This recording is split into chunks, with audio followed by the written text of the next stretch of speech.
Agarda siz Minecraftni Deadski o'yin, yosh bolalar uchun o'yin deb hisoblasangiz, tabriklayman, siz dunyodagi eng katta xatoni qildingiz. Lekin bir tarafdan olib qarasa, Minecraft juda ham sirli va qo'rqinchli faktlarga to'laligini bilib olasiz. Men aynan shu videoda bularni sizlarga ochib berishga harakat qilaman. Gigant Alex. Gigant Alex o'zbekchada Ulkan Alex. Bu mavjudot 2021-yilda Minecrafterlar orasida keng tarqalgan. Bir o'yinchi o'zini olamida o'ynayotganda ulkan va qonga to'lgan Alexni uchratgan. Uning aytishicha, bu Gigant Alex oddiy NPC emas. U bu mavjudotni qandaydir g'alati kuchga ega ekanligini aytgan. Ko'rib turganingizdek, bu Gigant Alex juda ham katta ekan. Nelo.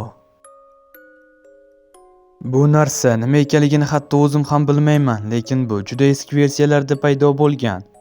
Bu haqida hattoki Google'da ham ko'p ma'lumotlar yo'q. Bu narsa Ender olamida uchraydi. O'yinchilarning aytishicha, bu qandaydir g'alati narsa ekan. Buni men shunchaki bug yoki oddiy olam ekan deb o'ylayman. Ko'p qo'llik Steve. Bu mavjudot oddiy Steve'dan farq qilardi, chunki uning 6 ta qo'li bor edi. Uning 4 ta qo'li juda ham uzun va 2 ta tekis yonga qarab turardi. Uning kulib turgan basharasi odamlarni qo'rqitardi va yana uni 4 ta ko'zi bor edi. Bu mavjudot birinchi marta 1.11 versiyada ko'rinish bergan. Bu mavjudot o'yinchilarni kuzatib borardi va u orqasidan qandaydir yozuvli taxtalar va haykallar qo'yib boradi. Bu mavjudotga ko'pchilik ishonmagani uchun bu haqida YouTube'ga video ham joylangan. Agarda shu videoim 100 ta like yig'sa, men bu videoni Telegram kanalimga joylayman. Kanal silkasi kommentariyada bo'ladi. Smile Creeper. Smile Creeper o'zbekchasiga kulib turgan Creeper. Bu Minecraftda kam paydo bo'lgan va sirli qo'rqinchli mavjudotlardan biri.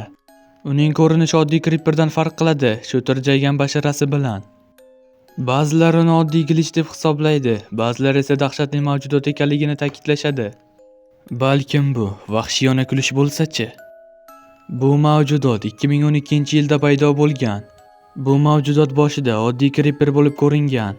U oddiy Creeperdan kuchli portlaydi va o'yinchilarni kuzatib boradi. Bu Creeperni ko'rib, kimdirlar qo'rqqan deb ishonmayman. Error 422. Error 422 Minecraftning buzilgan versiyasi hisoblanadi. Bu versiyada hamma narsa g'alati, hatto blokning sinishi va hayvonlar o'zini g'alati tutishadi. Va bu versiya Alpha 000 versiya hisoblanadi.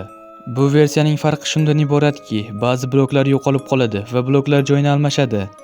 Moblar, ya'ni hayvonlar, ular g'alati narsalar qilishadi va ba'zida yo'qolib qolishadi.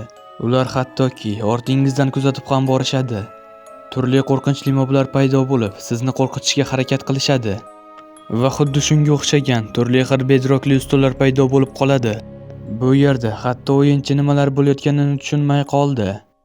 O'yinchi qo'rqqanidan Minecraftni tark etib, qaytadan yangilab kirdi. O'yinchi qaytganida meros holiga qaytgandek tuyuldi, lekin keyin o'yinchi o'sha mobni uchratdi.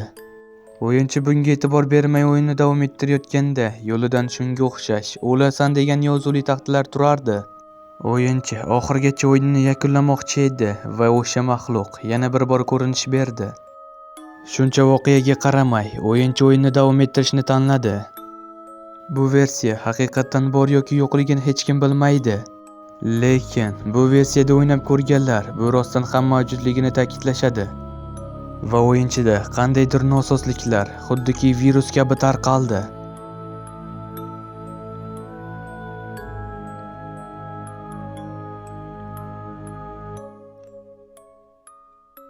Mana do'stlar, videomiz shu yerda yakunlanadi. Bu faktlar Minecraftning hattoki 1% ham emas. Mojang bizdan juda ham ko'p narsalarni yashiryapti. Meni kuzatishda davom eting va men sizlarga Minecraftning butun sirlarini ochib beraman. Bu videoni Minecraft Deadski o'yin, yosh bolalar o'ynaydi degan do'stlaringga ko'rsating. Keyingi videolarda ko'rishguncha